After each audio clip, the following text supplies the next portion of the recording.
ఆంధ్రప్రదేశ్ రాష్ట్రంలో population management పాలసీపై ముఖ్యమంత్రి చంద్రబాబు నాయుడు శాసనసభలో కీలక ప్రకటన చేశారు. 2023 లెక్కల ప్రకారం రాష్ట్రంలో ప్రతి సంవత్సరం సుమారు 6,70,000 మంది పిల్లలు జన్మిస్తున్నారని సీఎం తెలిపారు. ఇక 2047 నాటికి రాష్ట్రంలో వృద్ధుల జనాభా గణనీయంగా పెరిగే అవకాశం ఉందని ఆయన పేర్కొన్నారు.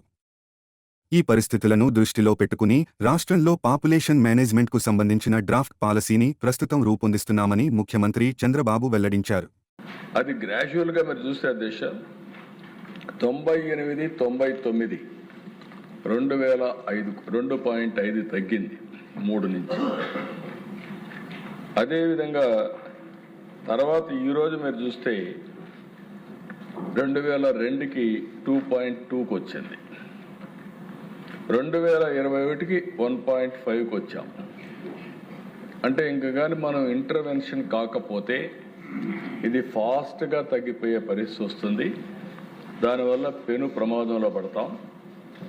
ఇంకొక పక్కన కూడా చూస్తే అధ్యక్ష, ఈ బర్త్లు కూడా మీరు ఒకసారి చూసినప్పుడు టోటల్ ఇక్కడ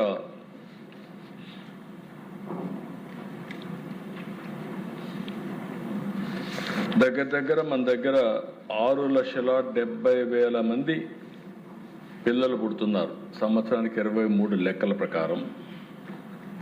ఒకే చైల్డ్ నామ్ 3.88 lakhs అంటే 58% వన్ చైల్డ్ నామ్కి వచ్చారు.